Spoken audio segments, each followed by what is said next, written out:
so many different organisations need volunteers to actually make them function. And one of those, believe it or not, is the NHS. And the man that helps make sure they've got the right people in the right place is Voluntary Norfolk's Chris Towndrow. And he joins us now. Chris, good morning. Thanks for joining us. Morning, Chris. Thanks for having me on. But before we talk about some of the specifics, I wonder if you could just give us a bit of an overview as to how much the NHS relies on volunteers to do what it needs to do. Well, obviously, first of all, the NHS has got a fantastic workforce, and our colleagues do a phenomenal job on the clinical side of things. But in terms of really making the patient experience the best it possibly can be, volunteers play a huge role, and providing things like companionship and support for patients on our wards, helping meet people on their arrival at outpatient clinic appointments, and really things like enabling clinical staff to really focus on patient care by helping put away deliveries, checking supplies and things.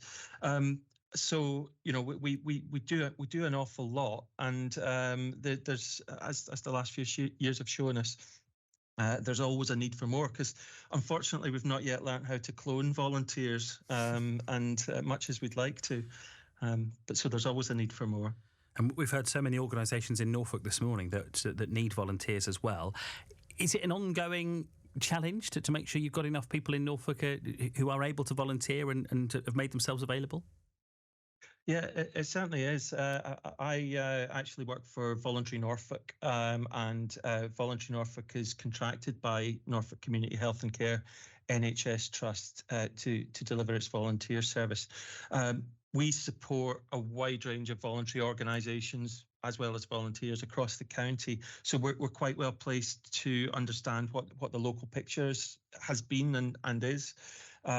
Certainly over the past 10 years, there's been a steady decline in volunteering year on year. There was a little bit of peak in response during the COVID pandemic and lockdown, where obviously a lot of people were furloughed and unable to work and responded to the call for help there. But there was a sharp decline over the last year, which saw a 7% drop in the terms of number of people volunteering in a regular volunteering role. That's not a uniform picture across the county and across the community, but our service, for example, is done reasonably well. But we know that the picture is ever more challenging. Hence, the amount of effort and time we put into finding, creating opportunities and helping people get into volunteering and help organisations fill the roles that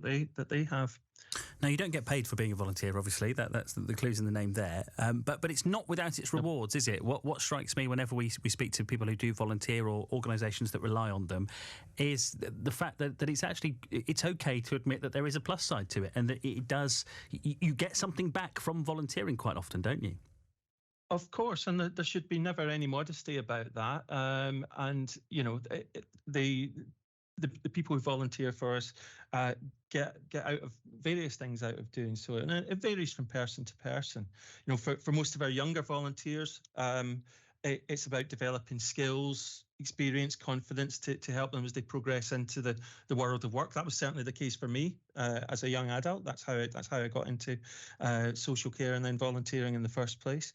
But for some of our older volunteers, it's about staying active, being able to spend time with others and continue making a contribution to their communities. And, we've certainly had more than one retired gentleman tell us that they're volunteering to keep out of mischief, as they put it. So, it means different things to different people. But the one thing that everybody has in common is that they understand the impact of giving that gift of time that we all hopefully can do in one way or the other. Lots of people volunteer without actually realizing they're volunteering, and it's important that the contribution that volunteers are making to our society is quantified and recognised, and no more so than within the NHS.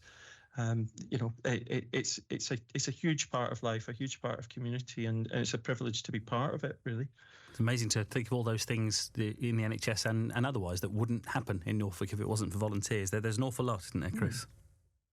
Yeah, there certainly is. I mean, it's not just about taking pressure off of staff, although that's well recognised. But as I say, about that, being able to spend that hands-on person-to-person time, for example, in hospitals, with the best will in the world, our clinical staff can't maybe spend half an hour sitting talking with a patient who is missing their family or who wants to tell their story, but our volunteers can, and they're encouraged to do so, and we train them to do so. So that can have a big impact. Also, it brings a little bit of the outside into the hospitals. Helping people. Being in hospital you're there to be treated for your medical condition, and you as a person can sometimes take a little bit of a back seat in that experience, and our volunteers can help. Because they don't need to talk about the medical condition with the patient. They can talk about them as a person, and help remind them of that there is a world outside, and there'll be there'll be a time when they're not in hospital anymore, and giving that company and that companionship is hugely beneficial to recovery and rehabilitation for a lot of our patients. And that's what we're celebrating this morning. Chris Towndrow, thank you, from Voluntary Norfolk, telling us about his volunteering experience and the difference that volunteers make to the NHS.